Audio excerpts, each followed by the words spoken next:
Hello, this is Leah from Mommyish. Sorry, you're probably like, my ears, my God, my ears. Okay, so I decided Tutorial Tuesday is totally going to be a thing. For me, I mean, I'm sure like there's 5 zillion people who they're like, ooh, Tutorial Tuesday. So I guess it doesn't make me very clever. Terrific Tutorial Tuesday. Transcending tutorial. I don't know. I don't think transcending works. Anyway, whatever. I'm going to do a tutorial today on making realistic chalkboard effects from your stuff. From your stuff. I'm so eloquent. From your stuff. All right, so what I have here is the word art for the printable that I had made for the font addiction post. Serious stuff below. Um, and basically, I have saved a bunch of shapes and text and all that jazz. What I'm going to do first is I'm going to trip over my words, and then I'm going to merge all these together. Especially, I'm going to rasterize it. I'm going to merge it. All right.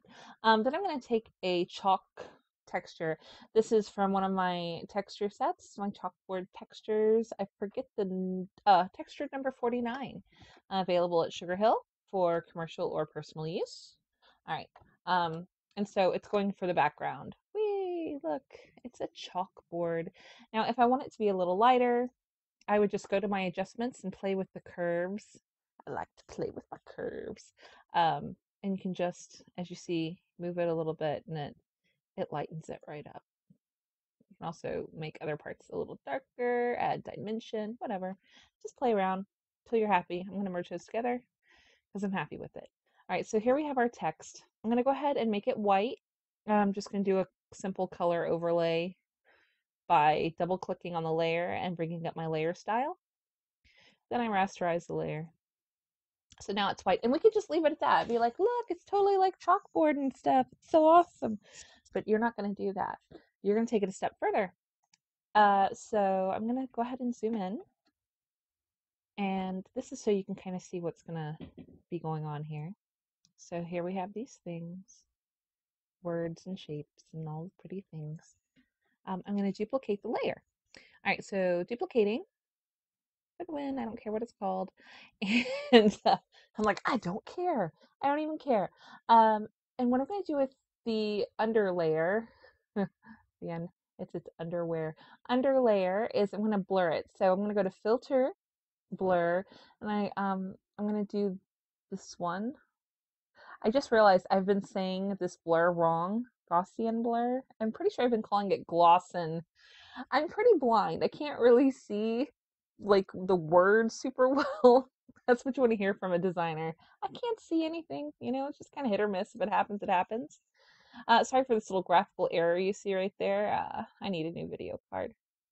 All right, so what I'm going to do is I'm just going to increase the radius of my blur.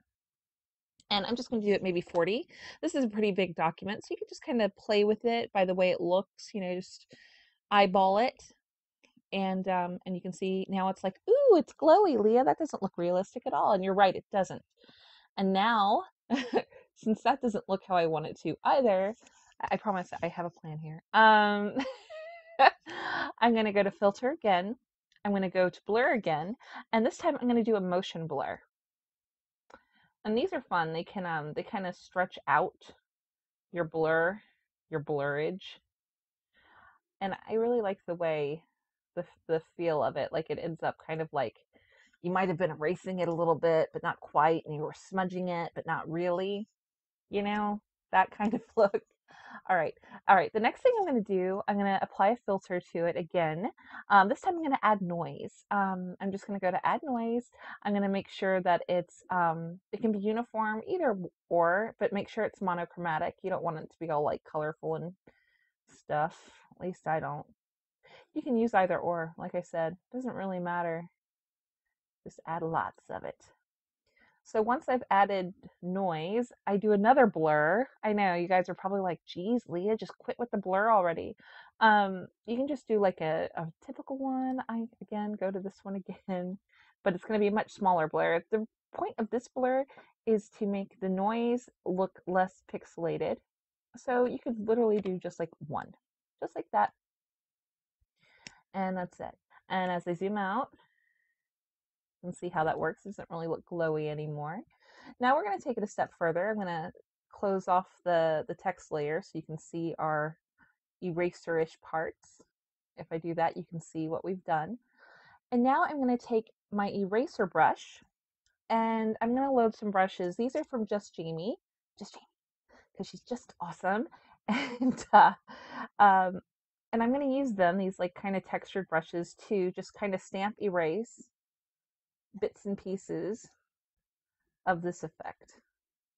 I know, all that hard work just to erase stuff, right? So I'm going to use different ones and just kind of stamp, and then voila.